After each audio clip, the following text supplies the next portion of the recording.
Okay, I have two gift cards up here, okay? I have one for Chick-fil-A, okay? And I have one for Starbucks, all right? And so Starbucks one got a little bit more excitement, okay? So I have on my phone, I have the list of students from 7th through 10th grade, okay? So I'm just going to scroll down. I'm just going to select randomly, okay? This is totally fair. All right, so I'm just scrolling. Okay, I stopped. And do we have Ryan Mandor here? Ryan? Where are you at? Come here. Come get your gift card. Ryan, what do you prefer, Chick-fil-A or Starbucks? Are you like a coffee guy or are you a Christian chicken guy? Coffee? Wow, that surprised me. I thought you were to go for the Chick-fil-A. All right, congrats. Go ahead, go back to your seat. All right, I got one more, okay? One more. Let's see. Just scrolling. Maybe I'll go toward the top of the list, so that way. All right. What about Fabio Lara? Fabio, do you want the gift card? Yeah. Take it, man. This is Chick-fil-A right here. This is the Lord's chicken, okay? You can't argue with the Lord's chicken. All right. Congrats. You made it down front and center. There you go, bud. All right. Okay, hey, so listen up. I didn't just give away gift cards because I was feeling generous this morning, okay? Maybe a little bit of it.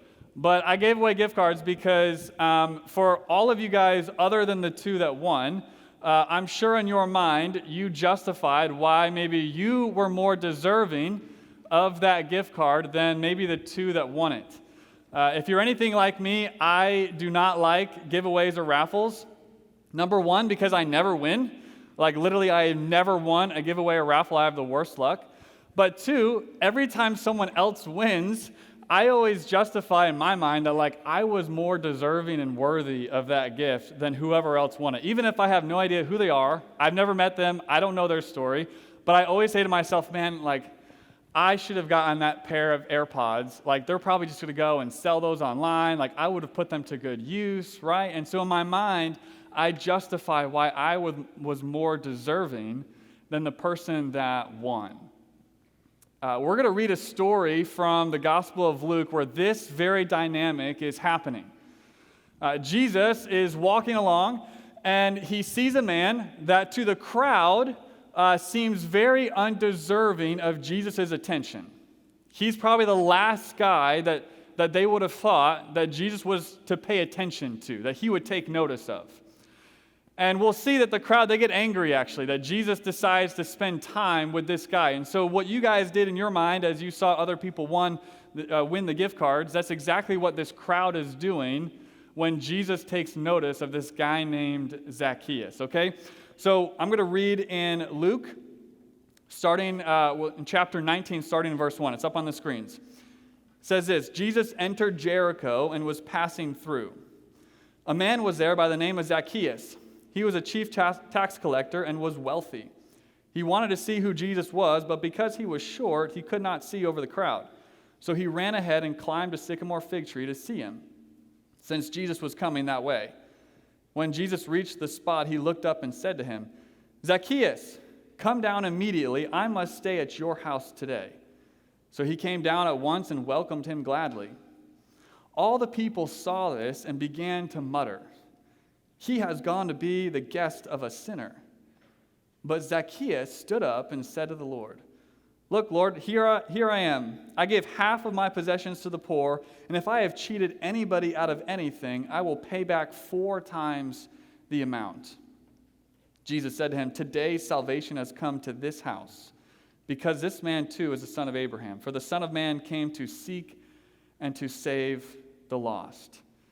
All right, so the first question is, who is this guy Zacchaeus? If you grew up in church like I did, maybe you heard of the old Sunday school song about Zacchaeus that goes something like this.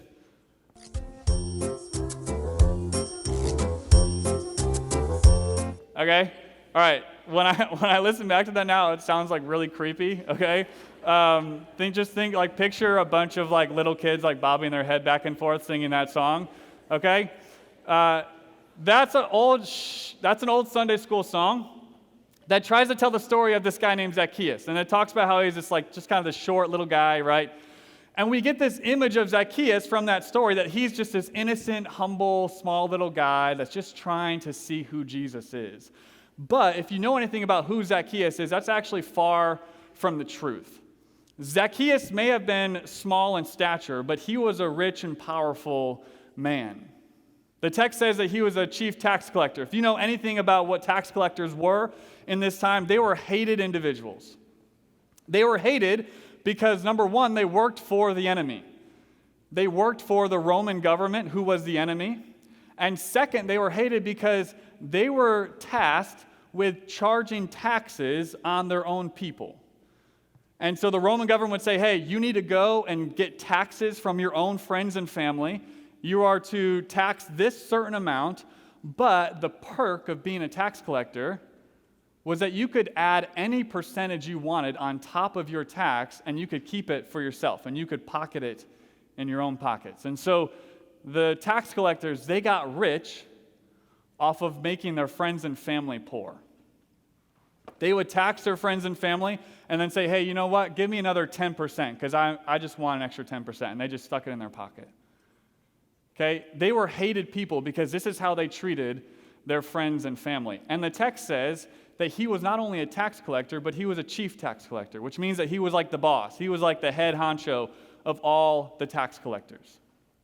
And so sometimes we read this story and we get this image of Zacchaeus like he's just kind of this short, small, humble guy, right? That, he's just trying to make his way through the crowd and see Jesus. But I can imagine that the crowd, they knew who Zacchaeus was. They've met him face to face because he's the guy that takes their money. He's the guy that has the nice house and drives the nice cars because he steals your hard-earned money. And so I can imagine the crowd is kind of boxing him out. They're not allowing him in because they don't really like him, right? And so here's Zacchaeus, okay? Now, I'm going to try to not end up on a fail video, okay? So this is Zacchaeus, all right? I'm not gonna go viral on YouTube because I fell off this ladder, okay? So here's Zacchaeus, right? He climbs up. He's in this tree. Shh, listen. He climbs up. He's in this tree because he's desperate. Zacchaeus is desperate. On the outside, he has everything he's ever wanted. He's got the money. He's got the house. He's got the wealth. On the outside, he's rich. But on the inside, he's empty. On the inside, he's desperate. And so he climbs this tree, really humiliating himself. That was not a normal thing to do. Just like this kind of looks strange, right? Like it looks strange for me to talk to you guys from the top of a ladder. So does this. So does this story of Zacchaeus.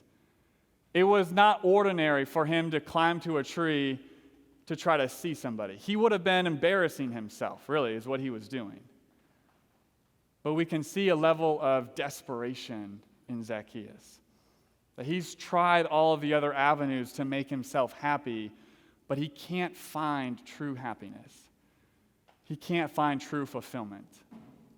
And maybe, just maybe, this is you this morning.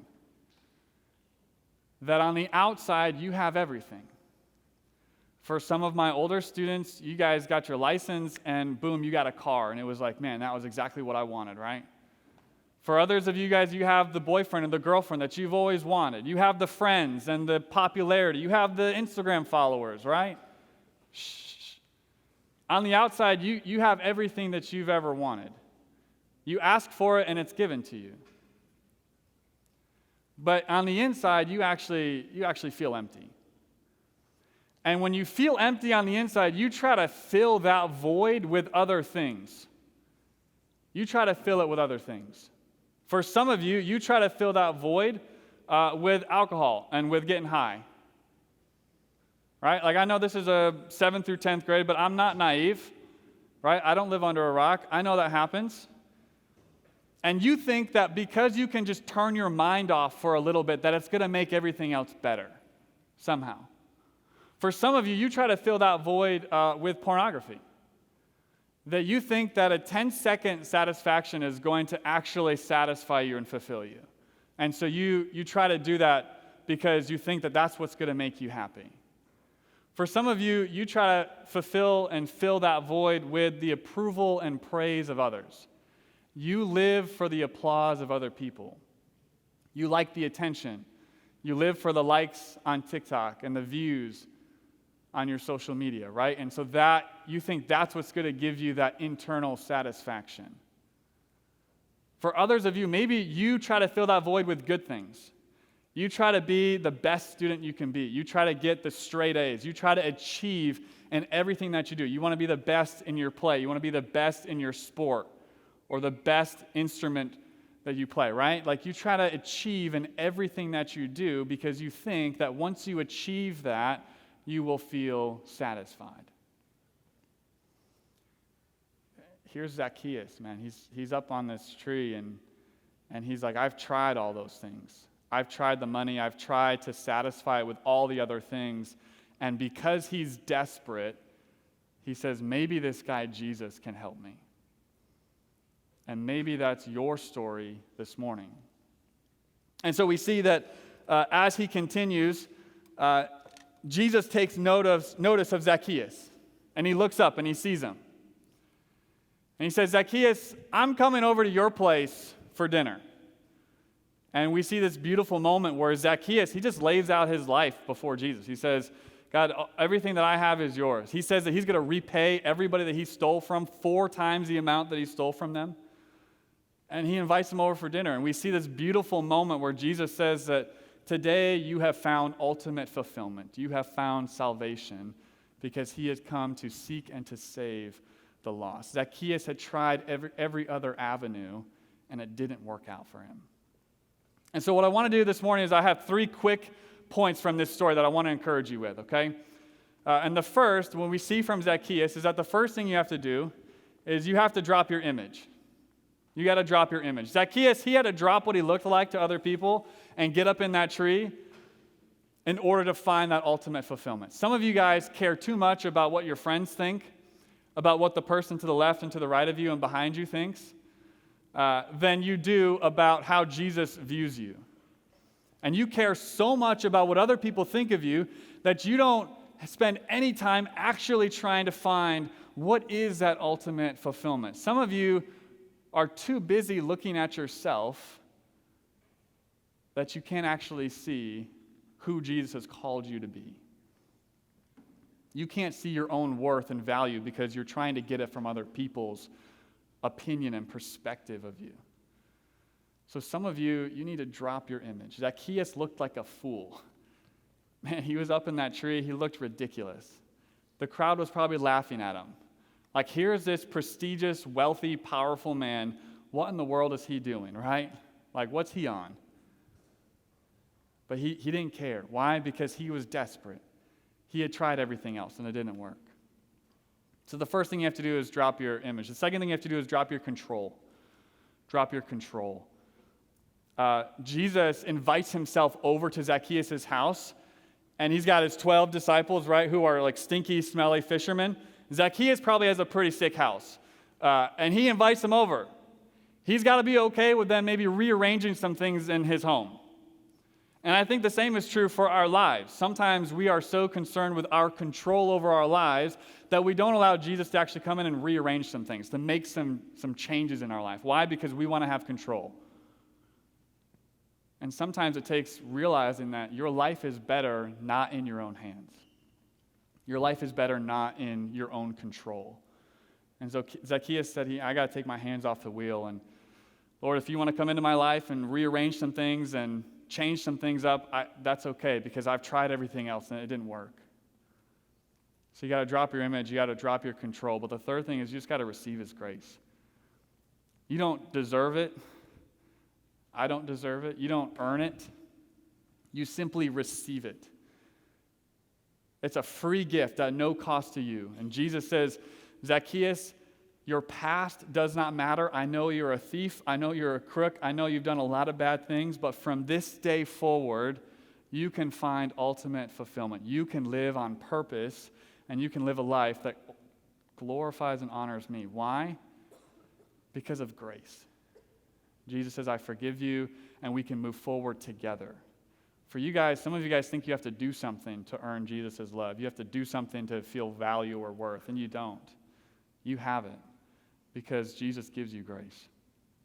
And so when you drop your image, you begin to see that God's made you exactly how he's wanted to make you, and that you have purpose and a plan. That when you drop your control, you see that my life is better not in my hands because I'll screw it up. And when you receive his grace, you begin to experience the life that comes with knowing Jesus. I'll tell one last story. Over spring break, Mrs. Bartz and I went on a cruise in Del Rey on the Intercoastal. And the tour guide was giving us a bunch of information about the houses and the people that live on this Intercoastal, some of like the massive homes. And there was one of the houses that was one of the biggest houses in Del Rey. And the tour guide was saying that the guy that lives there, he's all by himself, and he's actually written into his will that when he dies, he's leaving the house to his 4 dogs. And I was like, man, what do I have to do to be one of those dogs, right? There's this beautiful home right on the water with everything you ever wanted. And then I got thinking about it, I'm like, man, that's actually really sad. That's actually really sad. Here's a guy that's had everything he's ever wanted. He's got the big house, he's got the boats and the pools, and he's got all the things, but who's he have to share it with? He's leaving it to his dogs. And when he dies, all that stays here. He doesn't take any of that with him. The hope of the gospel is that because of Jesus, Zacchaeus was more than his wealth. And today, the hope of the gospel is that because of Jesus, you are more than what you have. You are more than what is on the outside. The hope of the gospel is that in Jesus, you can find ultimate fulfillment on the inside, not because of what you have or what you've done, but because of what Jesus has done for you. Let's pray. Lord, I give you thanks for these students. God, I pray that you would soften their hearts to hear your word today. God, I pray that you would convict them. God, that you would allow them to see their own faults, their own distractions and mistakes, but God, allow them to experience the fullness of your grace and your mercy. God, we ask this all in your holy and matchless name. Amen. All right, teachers are dismissed.